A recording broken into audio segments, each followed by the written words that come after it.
Welcome back to my Book of Mormon. This is David Michael, and we have achieved a milestone. We are now recording episode number 10. That's right, everyone. We are in double digits. Yeah. So to celebrate this great occasion, I've decided that I'm going to not do really anything. I'm just going to record another episode. Yeah. I thought about it, and I was like, oh, maybe I should do something fun and creative and different for the 10th episode. And then came time for, oh, wait, I need to release one tomorrow if I'm going to stick to schedule. So I thought, well, too late. Sorry. Oops.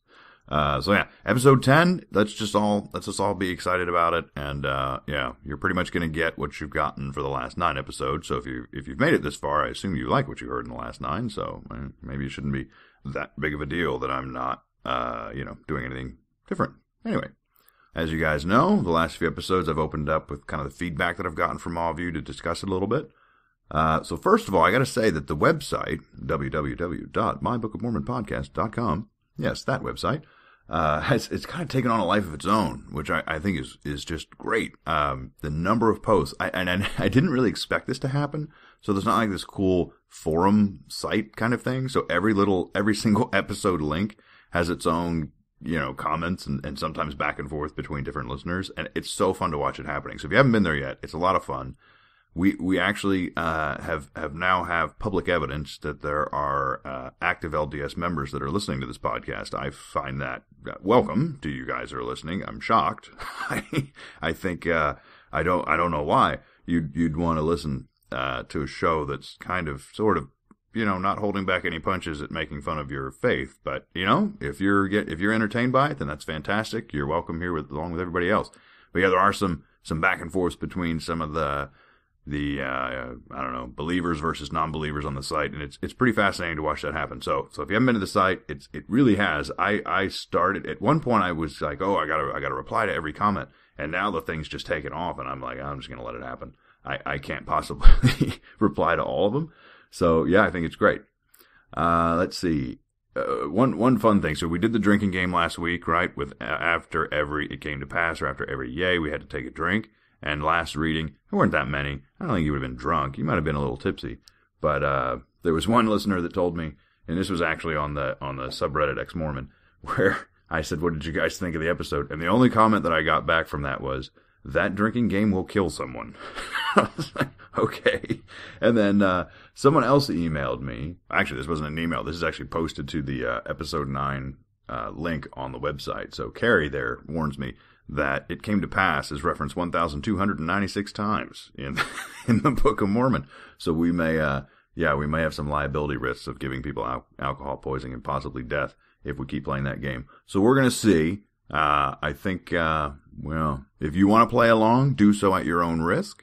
I don't know that I'm necessarily going to call out yelling drink every time. It was fun. It was fun for one episode. I think it might have lost its luster.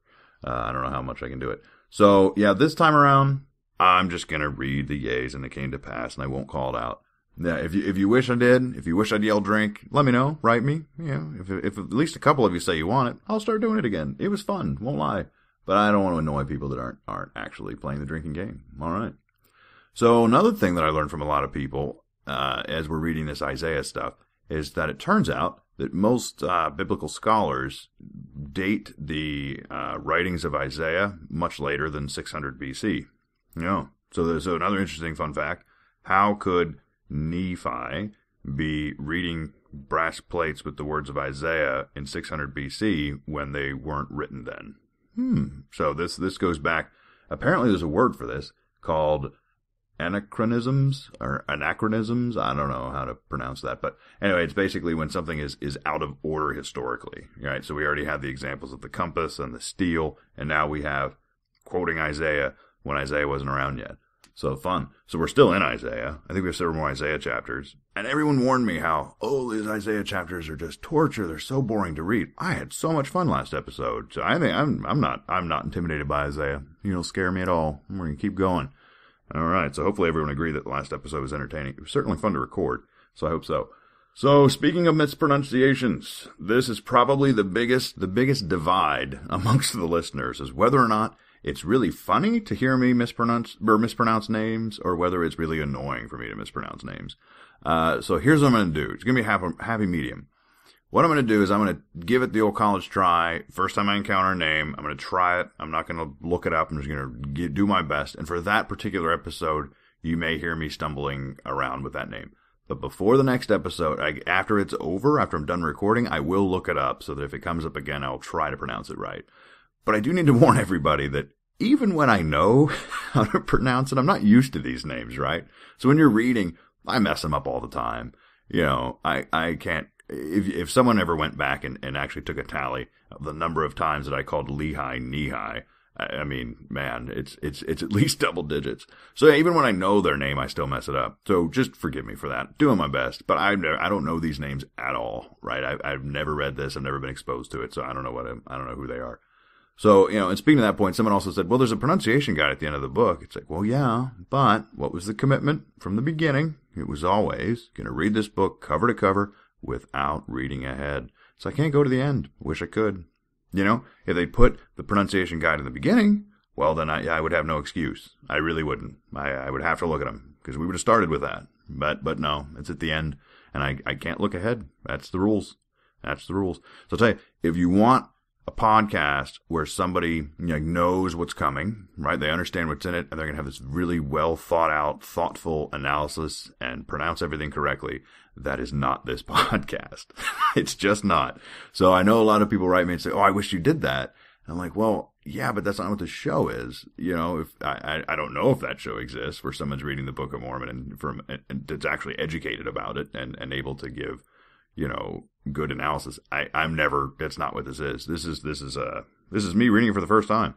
And also for all the people that write me, I do appreciate when people write me and say, hey, that thing you read that you thought didn't make sense, here's what the apologists say it means. And I get a lot of those to kind of explain this is how it's taught, even though it doesn't sound that way. So my argument is, if this is supposed to be the, God's message to me, shouldn't it just make sense reading it? Like, should I need someone else to say, oh, no, this is how you translate that? It's like, well, no, if it's supposed to be translated that way, shouldn't it just be written down that way? Right? Like, you shouldn't need some teacher to explain what these words mean. And some of them are outrageous, right? I mean, there was one chapter, the last chapter we read, it made no sense, right? It was at chapter 15 in 2nd Nephi. It made no sense. I didn't know what was going on. And so I did cheat. I was like, after it was over, I'm like, I'm going to just go and see what the church has to say about this. So I found like a site that like explained what everything meant. And apparently that last chapter was supposed to be about like airplanes and trains that Isaiah was prophesying that he could see planes, trains, and automobiles, right? And I was going, what? What are they talking about? It doesn't sound anything like that. So yeah, if it was supposed to be that, well then just say that, right? Just describe what you saw. I saw a very large iron thing with smoke coming out of the top. Like, describe a train. I'd be like, wow. I'll be damned. Maybe you did see this great prophecy.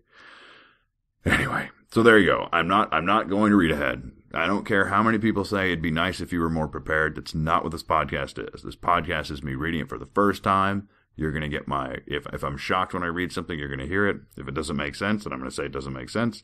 And if you want to, like I said, if you want a podcast that's not that, well, maybe you can go start that one, because I'm not, that's not what this is. So I hope that everybody likes what I'm doing. I know many of you have. Show's been very successful. We got the iTunes.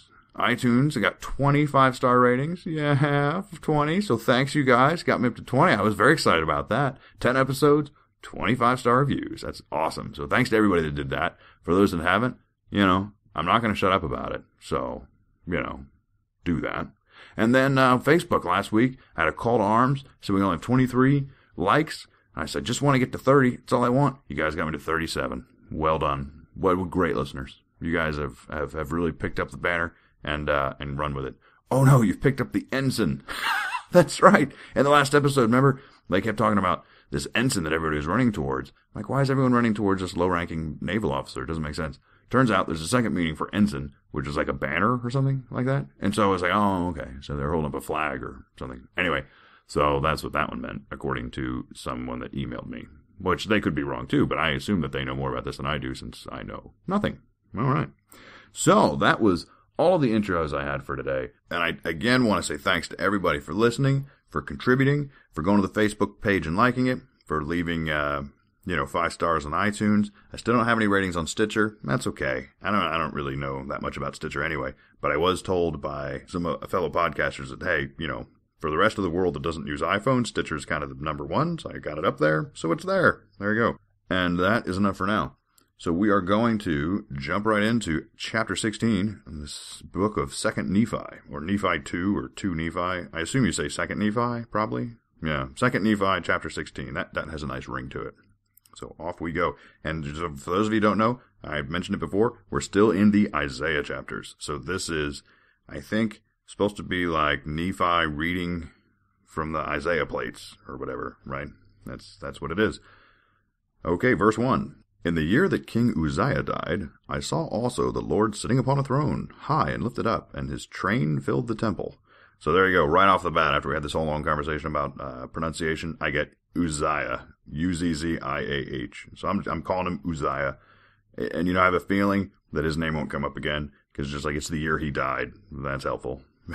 I'm sure I could probably go to the Bible and find King Uzziah and find out when he died. But anyway, I'm still sticking. I keep saying 600 BC.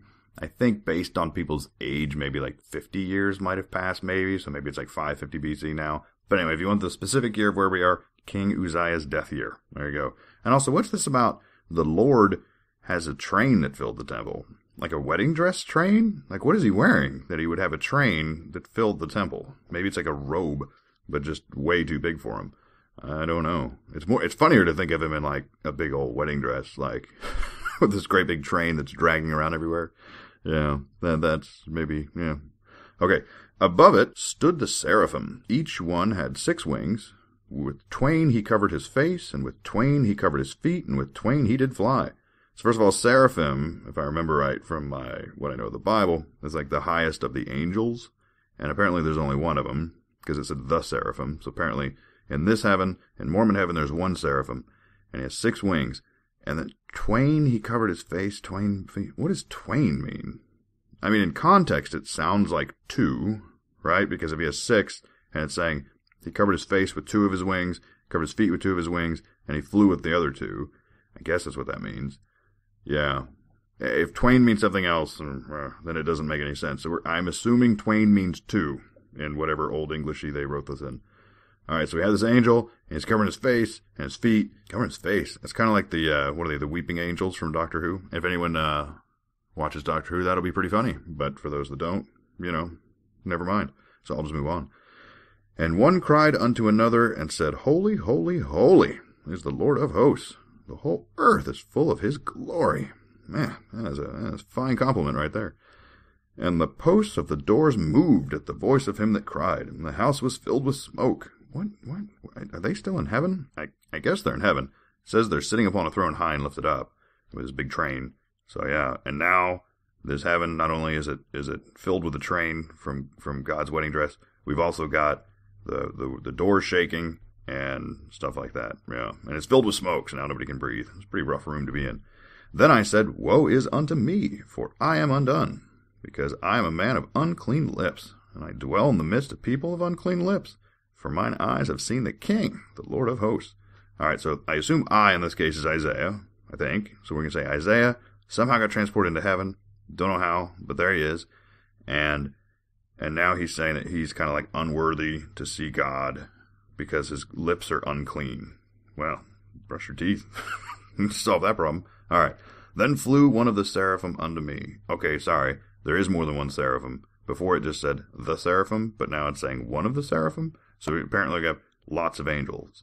So imagine he's seraphim again. So he's flying to Isaiah, but he's got his hand, or not his hands. 2 of his wings are covering his face and 2 of his wings are covering his feet. So I don't know how he sees where he's going. Hope maybe he has some extra sense that he can tell, like a bat or something. All right. So seraphim flew unto me, having a live coal in his hand, which he had taken with the tongs from off the altar.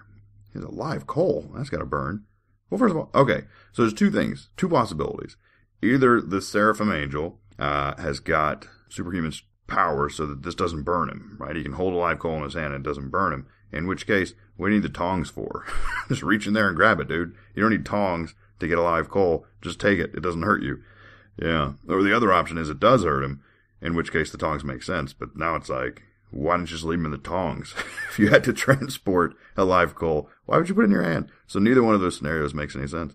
But all right, let's see, what does he do with this? So he had a live coal, tongs, and he laid it upon my mouth and said, Lo, this has touched thy lips, and thine iniquity is taken away, and thy sin is purged. Whoa, that's a pretty rough way to clean somebody's lips. I suggested brushing teeth, but yeah, this angel thought that burning Isaiah's lips off was a better plan. So there you go. If next time your kid mouths off to you, live coal in the face.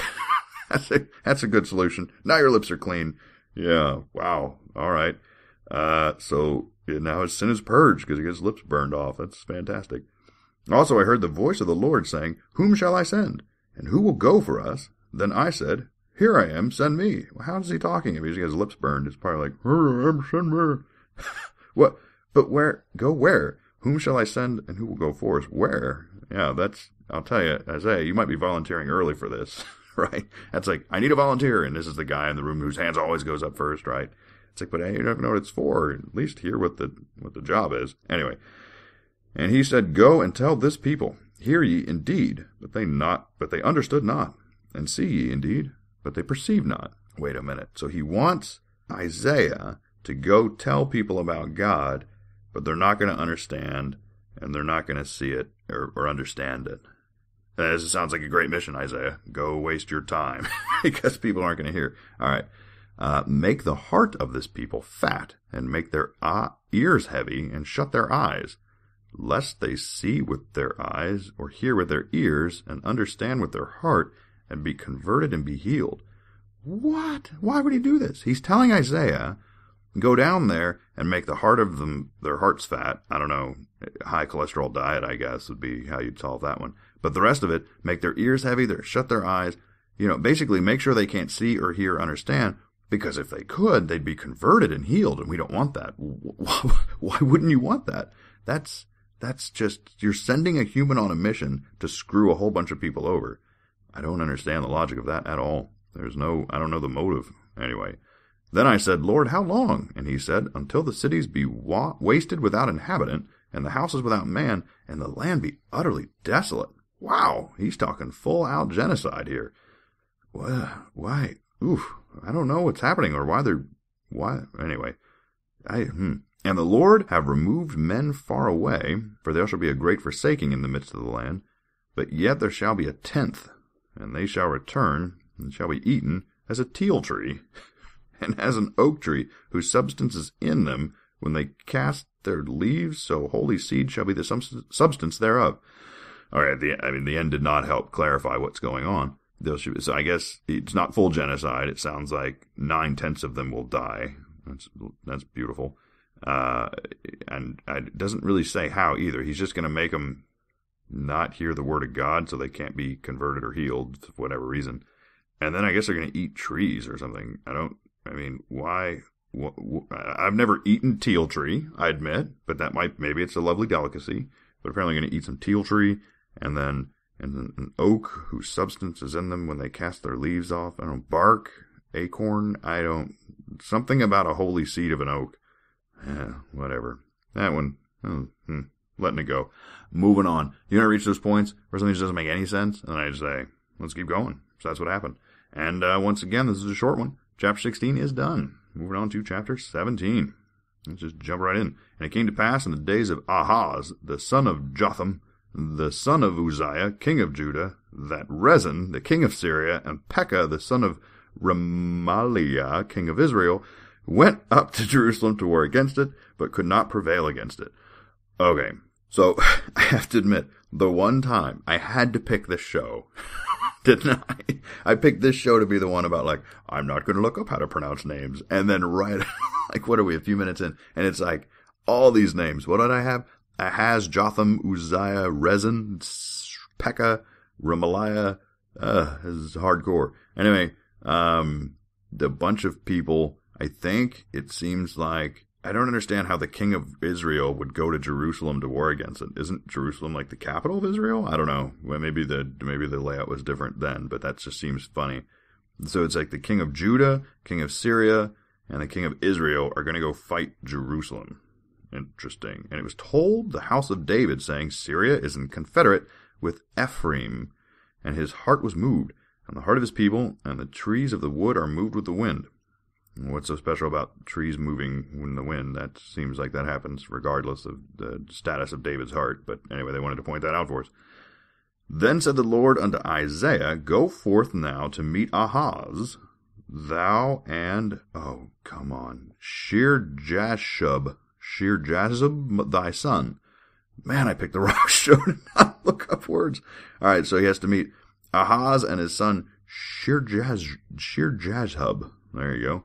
And let's see where they meet. At the end of the conduit of the upper pool and the highway of the fuller's field. Well, that's some specific directions. I mean, I don't know that area, so it doesn't make sense to me. But I imagine if you lived there, the conduit of the upper pool and the highway of the fuller's field would make perfect sense. All right, and say unto him, Take heed, and be quiet. Fear not, neither be faint-hearted, for the two tails of these smoking firebrands, for the fierce anger of Rezin with Syria, and the son of Remaliah. Because Syria, Ephraim, and the son of Remaliah have taken evil counsel against thee, saying, Let us go up against Judah and vex it. Let us make a breach therein for us, and set a king in the midst of it, yea, the son of Tabeel. What's happening? Some sort of political confederacy that's come together, now it's falling apart. A little backstabbing, it sounds like. I don't know that I'm not even going to try and keep track of these players. It sounds like, actually, I don't know. There's just, okay, we got Syria, we got Judah, we got Israel, and oddly enough, we have Jerusalem, which is not a part of Israel, I guess, according to this. So they are all in some sort of mixed confederation. Some want to war with each other, some don't. Anyway, there might be a battle coming up, so that's cool. So let's see. Thus saith the Lord God, It shall not stand, neither shall it come to pass, for the head of Syria is Damascus, and the head of Damascus Rezin. And without 65 years shall Ephraim be broken, that it be not a people. Oh, all right. And what did that? So it's saying don't side with them because they're going to get wiped out soon, I think is what that meant. All right. And the head of Ephraim is Samaria, and the head of Samaria is Remaliah's son. If ye will not believe, surely ye shall not be established. Okay. Moreover, the Lord spake unto Ahaz, saying, Ask thee a sign of the Lord thy God. Ask it either in the depths or in the heights above. Oh, we learned in the last episode, if you're going to ask God a question, definitely do it in the heights. Because if you remember, he likes trees, tall mountains and stuff.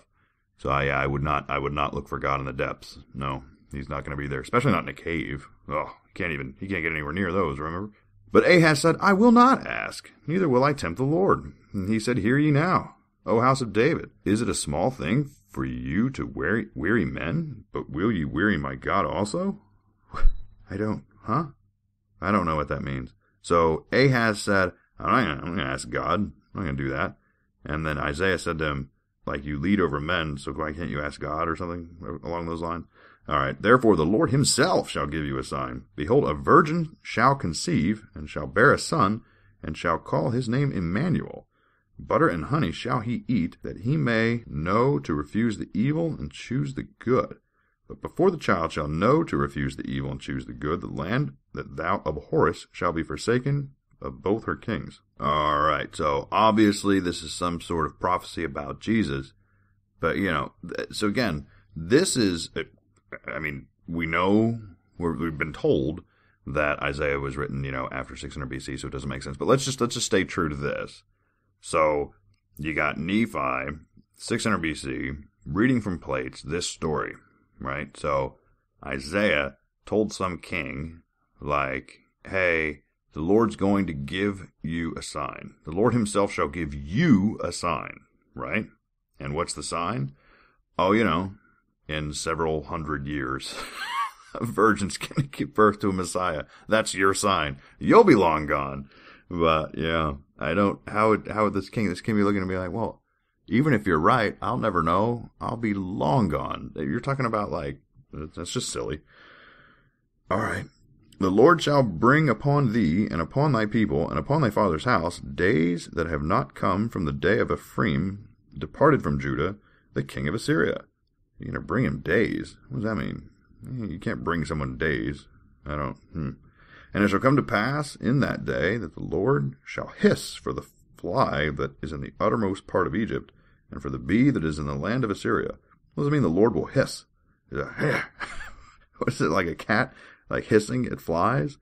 I didn't know God would be concerned with flies and bees, but apparently he's going to hiss at them for some reason.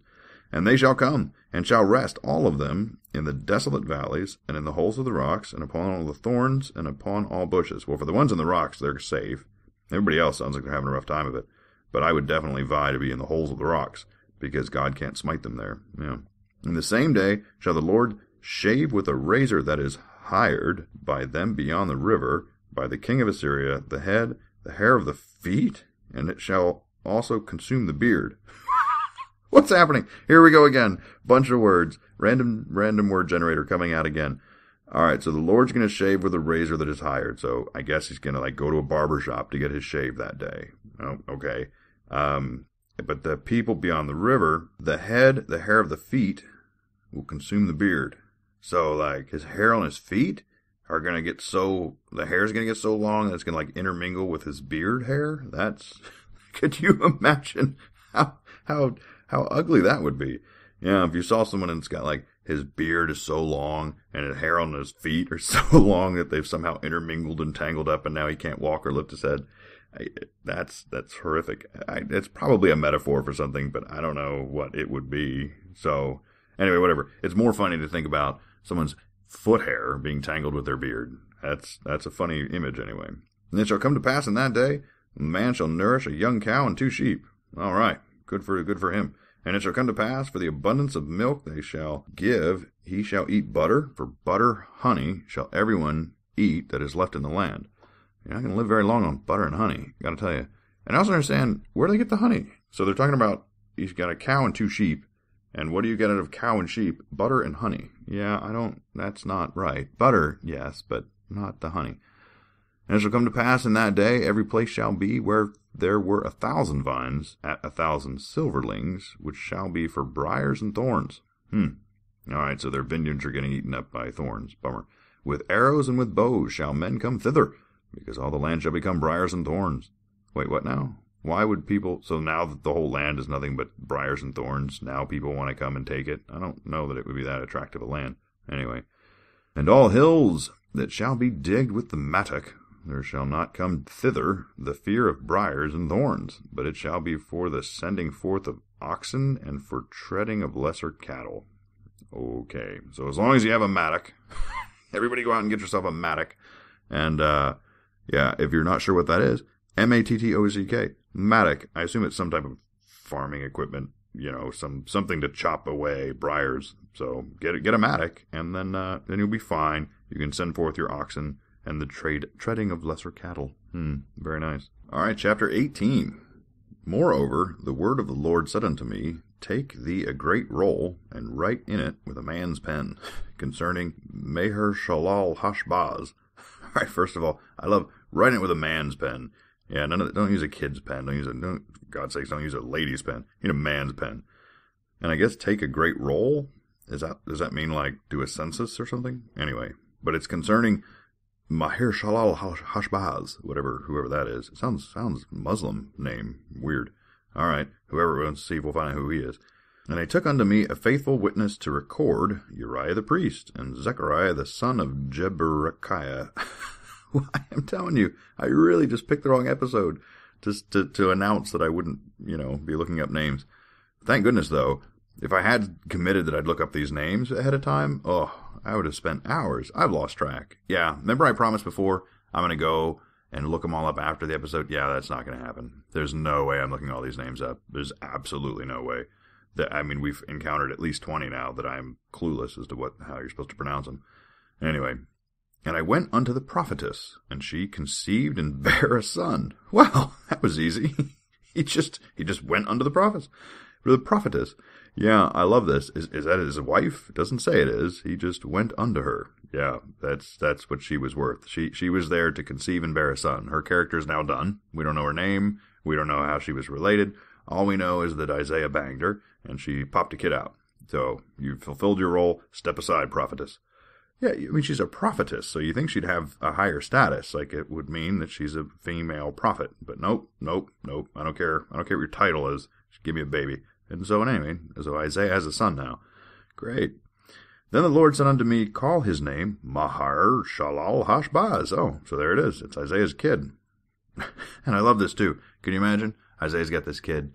He's got his son in his arms, and he's like, what do you think we should name him? Maybe Joe. Maybe Scott. Maybe David. Man, David's a nice name, isn't it? Oh, very nice. Very nice ring to it. And God's like, no, you will call him Maher-shalal-hash-baz. He's like, God, are you drunk? What are you talking about? Why would I name any human being Maher-shalal-hash-baz? I don't know, but apparently that's his kid's name. Poor kid. He's going to get beat up a lot on the playground, but all right. For behold, the child shall not have knowledge to cry. Huh.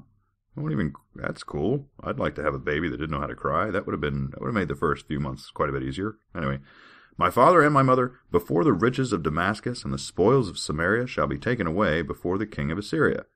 What is that? Someone's riches are going away, and it has something to do with the father and mother.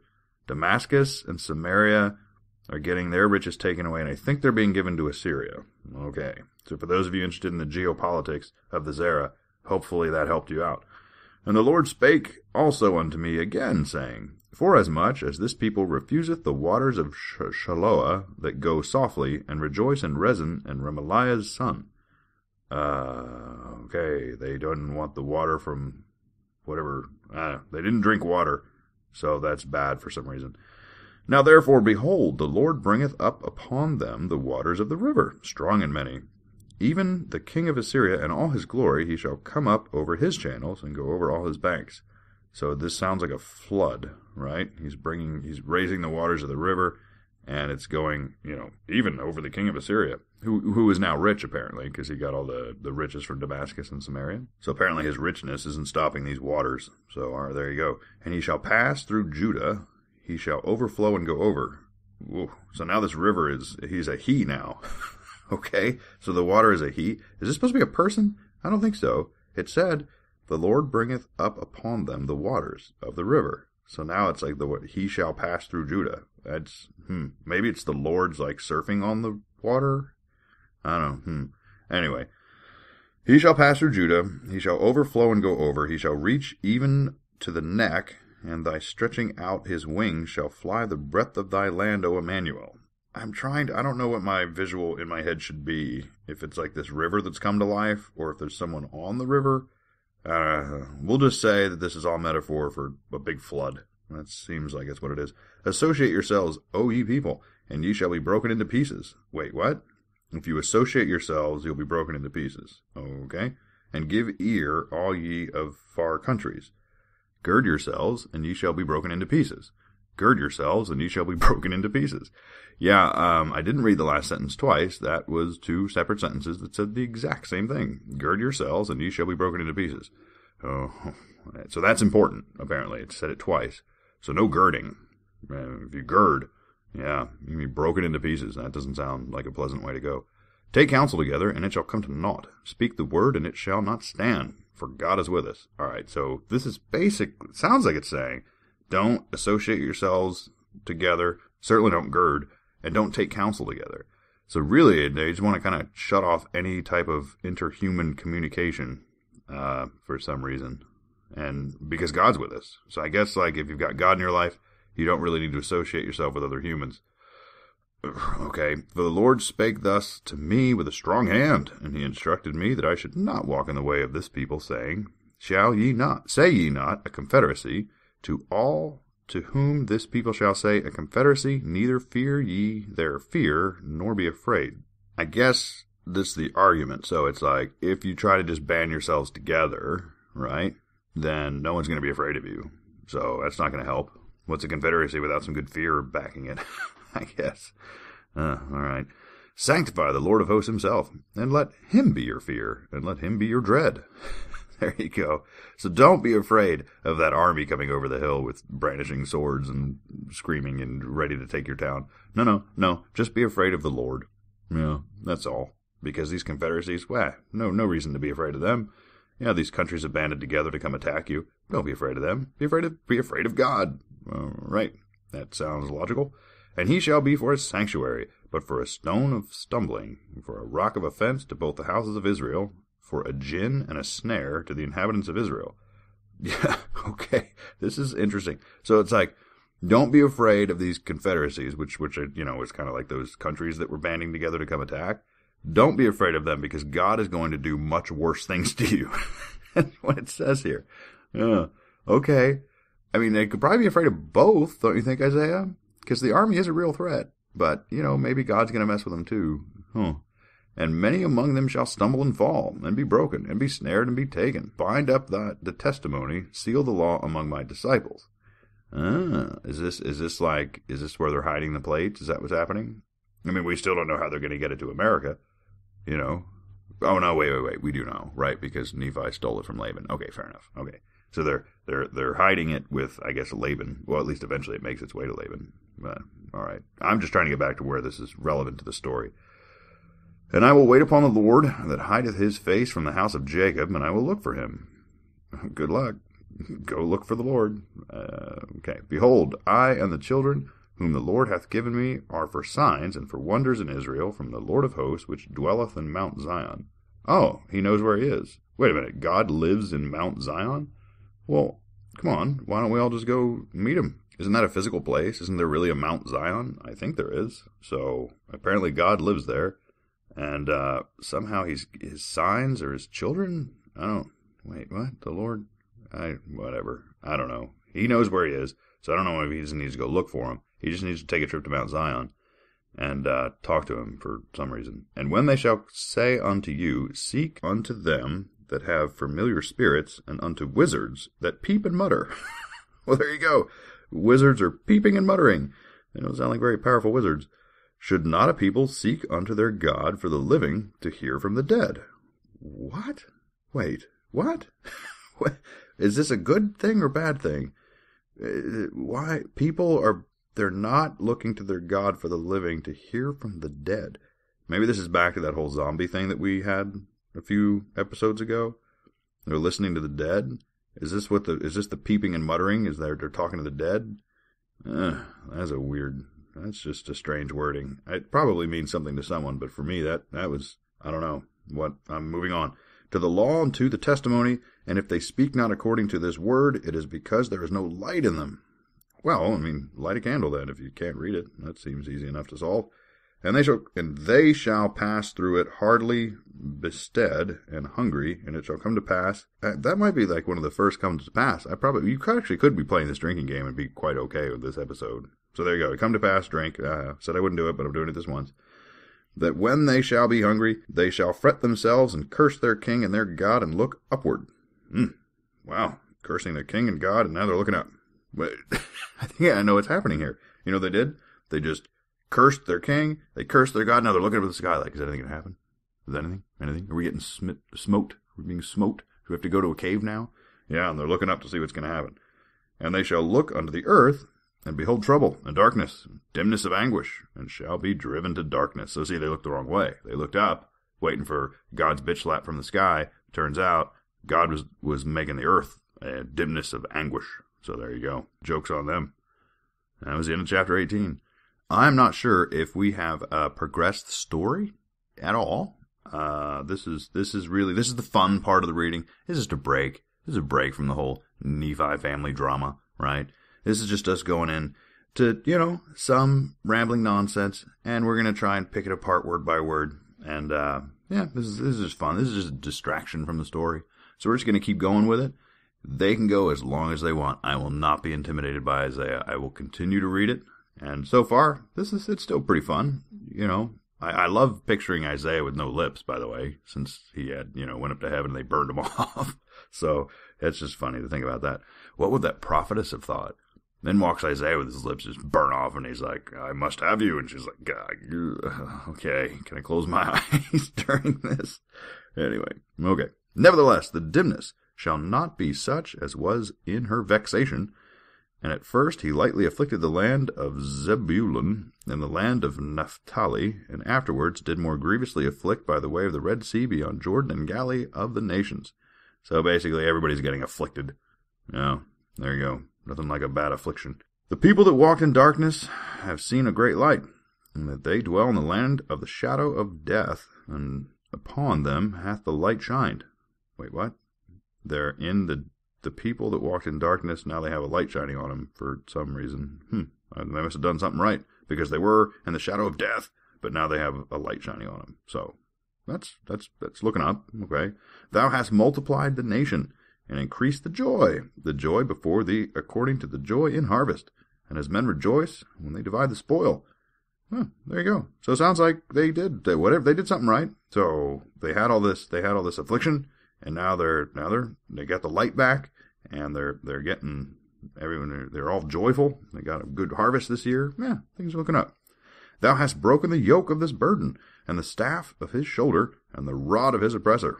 I wish they tell us how. That might be important, when God's just vexing you and afflicting you, and then next, then everything was okay. What did they repent? What did they do? I don't know. Maybe it'll say, but it doesn't look like it will. All right, for every battle of the warrior is with confused noise, the garments rolled in blood, but this shall be with burning of fuel and fire. What will be burning with fuel and fire? Or fuel of fire, sorry. What? I don't know. There's something. Maybe that's what you have to do. You have to burn something. Like maybe to burn more lips. I don't know. For unto us a child is born. Unto us a son is given. And the government shall be upon his shoulders. And his name shall be Wonderful, Counselor, the Mighty God, the Everlasting Father, the Prince of Peace. There's a heck of a name. And we thought the Maher-shalal-hash-baz or whatever that one was. We thought that was bad. This guy's name. Wonderful Counselor, the Mighty God, the Everlasting Father, the Prince of Peace. That was great. Wonderful. Of the increase of government and peace there is no end, and upon the throne of David, and upon his kingdom to order it, and to establish it with judgment, with the justice from henceforth, even forever, the zeal of the Lord of hosts will perform this. Again, it said that he was just like messing everybody up, and now I'm assuming they're talking about Jesus, right? This whole Prince of Peace nonsense, I assume. So it's like quite a bit of time has passed, right? But how could this have happened? The timing, it's just, I don't understand the timing, They keep talking about Jesus. He's going to solve everything. But the people writing this would have had to have written it centuries and centuries and centuries before Jesus came. So they can't be speaking from, knowledge of him. It's more just like they are prophesying about him, I think. So I don't think this is a first-hand account of Jesus yet. If it is, then the timing makes no sense. So, The Lord sent his word unto Jacob, and it hath lightened upon Israel. And all the people shall know, even Ephraim, and the inhabitants of Samaria, they that say in the pride and the stoutness of heart, the bricks are fallen down, but we will build with hewn stones. The sycamores are cut down, but we will change them into cedars. Therefore the Lord shall set up the adversaries of Rezin against him, and join his enemies together. Yeah, once again they lost me. Yeah, so it sounds like they had some pretty bad cursings, and bricks fell, and trees were knocked down. And they're like, hey, let's just build it. Let's just build it back up, right? We can get back there. So there you go. But I don't know.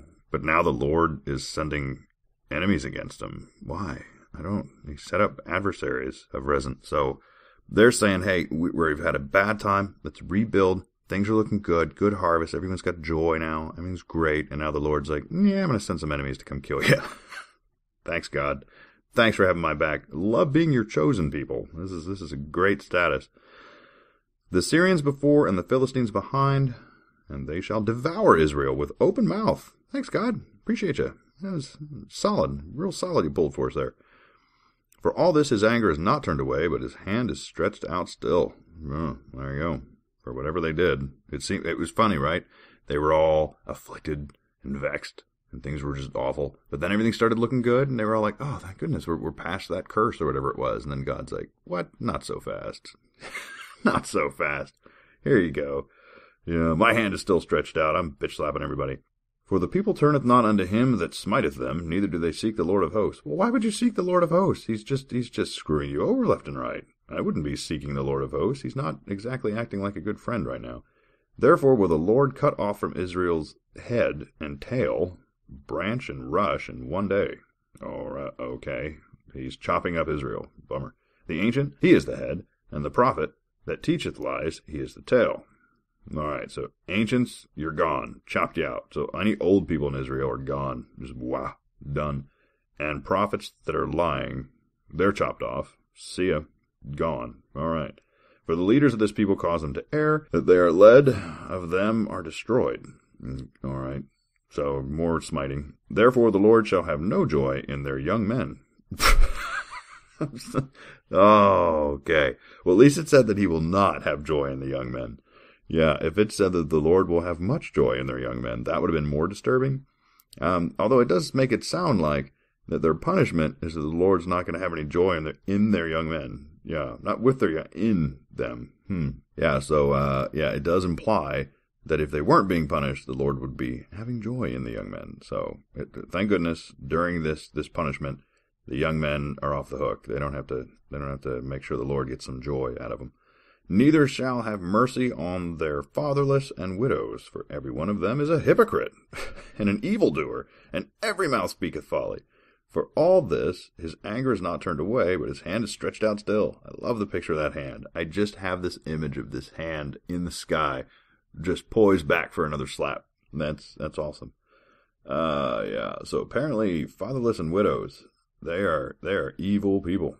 Yeah. You just have kids and don't let your husbands die, because if you're a fatherless or a widow, you're a hypocrite, an evildoer, and all of your mouth speak folly. Man, I don't know. Surely there had to be one good person among the fatherless and the widows. Was there not, God? Not a one? They were all? All right. For wickedness burneth as the fire, and shall devour the briars and the thorns, and shall kindle in the thickets of the forest, and they shall mount up like the lifting of the smoke. So again with the fire, they do seem to think that burning things, including lips, will somehow cleanse things or makes it less wicked. Yeah, that's a rough way to clean. It's like, all right, my house is filthy. I could A, clean it, or B, burn it down. In either case, the problem's solved. But in one case, you don't have a house anymore. I would go with the former option. That's just me. Through the wrath of the Lord of hosts is the land darkened, and the people shall be as fuel of the fire. No man shall spare his brother. This is getting great. So you're supposed to burn each other, including your own brother. This is a pleasant story. Yeah. Let's just burn each other in fire, even your own family. Thanks, God. You're really setting a great example here for us to live by. And he shall snatch on the right hand and be hungry. He shall eat on the left hand, and they shall not be satisfied. They shall eat every man the flesh of his own arm. Good grief. I mean, so you're burning your family, and you're eating your own flesh on your own arm. And imagine you're not satisfied. Well, imagine that. Yeah, I don't know that I would be either. All right, last verse, and I'm warning you now, it's pretty much nothing but long names that I'm going to mispronounce. Everybody ready? Here we go. Manasseh, Ephraim, and Ephraim, Manasseh. Wait, what? It was the same. I thought I just saw these long names. I didn't realize it was only two names. Why are they? It says Manasseh, comma, Ephraim, semicolon, and Ephraim, comma, Manasseh. Okay, that's bizarre. What was the point of that? Anyway, they together shall be against Judah. For all this his anger is not turned away, but his hand is stretched out still. It's still out there, guys. Yeah, I don't know. Maybe then they were like, okay, we've come together. We're going to fight against Judah. And Manasseh's like, that's right. It's the army of Manasseh and Ephraim. And Ephraim's like, now hold on now. No, it's the army of Ephraim and Manasseh. And they were like, what? No. So they had this big argument about whose name would be first. And now, from now on, they just say, it's the army of Manasseh, Ephraim, and Ephraim, Manasseh. Everybody wins. Yeah, I guess that's what that meant. Well, that was Inner Chapter 19. This was interesting reading. It was, I don't know, fun. I'm still having fun. Man, your Isaiah doesn't faze me. It's fun. So that's it for now. And until next week. And by the way, I don't even really call this out. My goal is to put one out every week. That's my goal. And I'm going to try and have them out on Mondays, right? So last week I did a midweek bonus one. I had some free time and I thought, let me just give me, because I was really thankful for all you guys and everything you've done. So I thought I'd sneak one in there, do a little extra work. I don't often have that kind of free time midweek. But if I do, maybe I'll see if I can get more of those midweek, ones in, but probably not. So anyway, I'm going to try and get them out every Monday. We'll see if I'm able to continue doing that.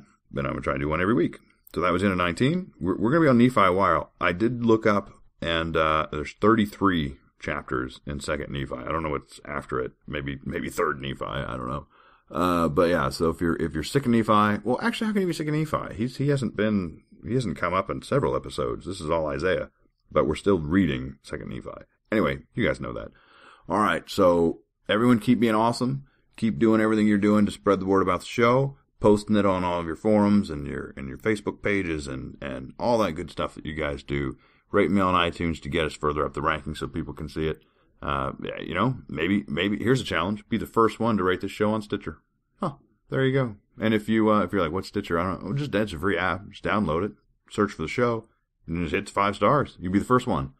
Yeah, you could, and no one can ever take that away from you. We've had people that have bragged that they were the first Facebook like. Yeah, no one can ever take it away. There's somebody else that gets to brag they were the first iTunes rating. No one can ever take it away, and everyone can see it. It's in public. There it is. It can never be taken. So yeah, do that. Be the first. All right, that's enough of me babbling. Once again, you guys are the best, and I hope you keep listening. I'm going to keep doing it because I get so much support from all of you that motivates me to keep going. So awesome. Episode 10 is done. From now on, we're in double digits until we get to 100. Will we get to 100? I don't think so. I think we'll be done before 100. Well, we'll see. Anyway, goodbye, and we'll see you next week. This song is licensed for use within this podcast. All song and copyright information can be found at www.mybookofmormonpodcast.com.